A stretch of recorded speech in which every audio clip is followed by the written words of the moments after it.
कृष्ण और कुम्हार। यह कथा भगवान कृष्ण के बचपन की है। बचपन में कृष्ण बड़े ही शरारती थे। यशोदा मैया के पास रोज कृष्ण भगवान के नए नए उल्लाहने आते रहते थे।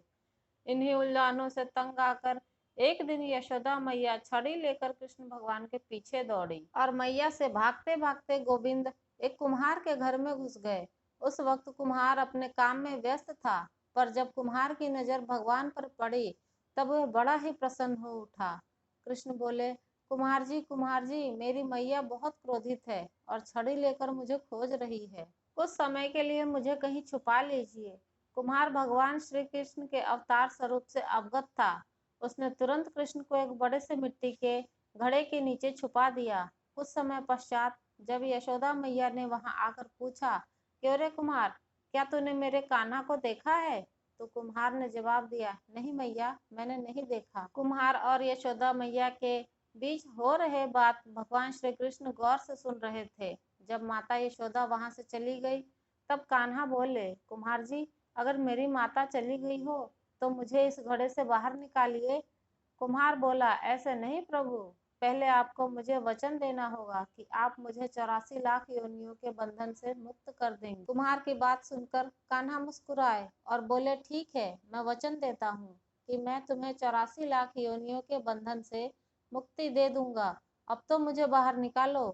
कुम्हार बोला, मुझे अकेले को ही नहीं महाप्रभु, मेरे पूरे परिवार को भी, तो ही मैं आपको घड़े से बाहर निकालूंगा।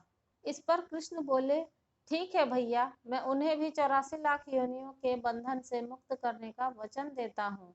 अब तो बाहर निकाल दो। अब कुम्हार बोला, बस प्रभु, एक विनती और है, उसे पूरा करने का वचन देते हैं तो मैं आपको घड़े से बाहर निकाल लूंगा। कृष्ण बोले, अब वह भी बता ही दो। कुम्हार ने कहा, हे प्रभु, जिस घड़े के नीचे आप छुपे हैं उस घड़े को बनाने के लिए लाई गई मिट्टी मेरे बैलों पर लाद कर लाई है। आप मेरे उन बैलों को भी 84 लाख योनियों के बंधन से मुक्त करने का वचन दीजिए। कृष्ण भगवान ने कुम्हार का पशु प्रेम देखकर उन बैलों को भी मोक्ष देने का वचन दिया। कान्हा बोले, लो, तुम्हारी सभी इच्छाएं पूरी हो गई, अब तो इस घड़े से मुझे बाहर निकालो।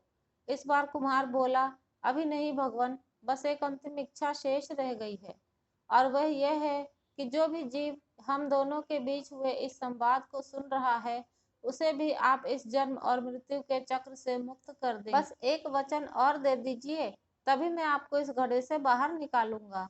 कुम्हार की सच्ची प्रेम भावना देखकर कृष्ण अति प्रसन्न हुए और उन्होंने कुम्हार को तथास्तु कह दिया। तब जाकर कुम्हार ने बाल कृष्ण को घड़े से बाहर निकाला। कृष्ण को साष्टांग प्रणाम करके उनके चरण धोए और वह चरण अमृत पान करके अपने पूरे घर में उसका छिड़काव किया। अंत में कुम्हार प्रभु कृष्ण के गले लगकर इतना रोया कि उनमें ही विलीन हो गया। कहानी के बारे में अपनी राय कमेंट करके जरूर बताइए।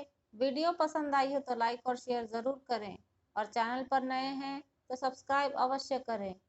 अपना बहुत ध्यान रखें।